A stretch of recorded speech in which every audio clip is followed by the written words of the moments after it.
ঝাড়গ্রাম সম্পর্কে এবার থেকে কথা বলবেন শুধুমাত্র বীরবাহা হাঁসদা। কালীঘাটে সোমবার তৃণমূল কংগ্রেসের জাতীয় কর্ম সমিতির বৈঠক শেষে দলের মুখপাত্রদের তালিকায় নাম রয়েছে বন দপ্তরের প্রতিমন্ত্রীর। আর এতে সিঁদুরে মেঘ দেখছেন শাসক দলের ঝাড়গ্রাম জেলার নেতা নেত্রীরা। আদতে জঙ্গলমহলের মেয়ে হলেও ঝাড়গ্রামের তৃণমূল বিধায়ক, কিন্তু জেলা সংগঠনে একরকম ভ্রান্ত।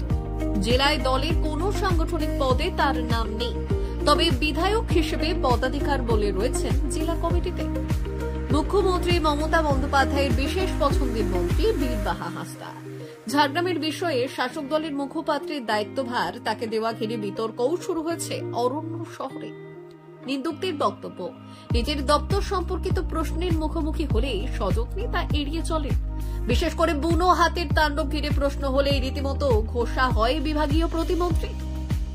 অথচ ফি বছরই ফসল কাটার মরশুমে একরকম সিটিয়ে থাকেন ঝাড়গ্রাম জেলার জঙ্গল লাগোয়া গ্রামগুলির অধিবাসীরা।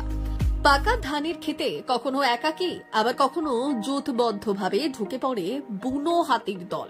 তাতে বিঘের পর বিঘে জমির ফসলই শুধু নয়, ঘরবাড়ির প্রভূত ক্ষতি হয়, আবার প্রাণহানির ঘটনাও ঘটে। এই প্রেক্ষিতেই বিভাগীয় প্রতিমন্ত্রী ও বন দপ্তর ঘিরে ক্ষোভ বেড়েছে জেলায় জেলায়। কারণ ভুক্তভোগী পরিবারগুলির ক্ষতিপূরণ পেতেই কালঘাম ছুটে যায়। সমালোচকদের দাবি, হাতি মানুষ সংঘাত কিভাবে কমানো যায় সেই সম্পর্কে সচেষ্ট নন খোদ জঙ্গলমহলের মেয়ে। অথচ বন দপ্তরের প্রতিমন্ত্রীর দায়িত্বভার পেয়ে একগুচ্ছ প্রতিশ্রুতি দিয়েছিলেন মমতা মন্ত্রিসভার এই গুরুত্বপূর্ণ সদস্যা।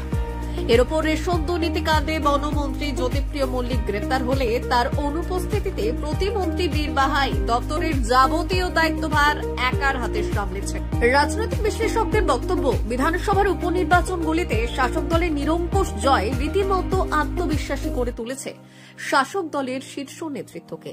একই সঙ্গে আত্মতুষ্টিতে না ভুগে 26 বিধানসভা ভোটের প্রস্তুতিও শুরু করে দিয়েছেন দলের সুপ্রিমো মমতা বন্দ্যোপাধ্যায়। আর সেই কারণেই দলের জাতীয় কর্ম সমিতির বৈঠকে বিশেষ জোর দেওয়া হয়েছে শৃঙ্খলা রক্ষায়। জেলার নেতা নেত্রীদের বক্তব্য কিংবা প্রতিক্রিয়ার কুফল যাতে ভোট বাক্সে না পড়ে তার জন্য আগাম পদক্ষেপ। ভুলভাল প্রতিক্রিয়া রোধ করতে বিষয় ও অঞ্চল ভিত্তিক মুখপাত্রদের তালিকা চূড়ান্ত করা হয়েছে সোমবারের বৈঠকে।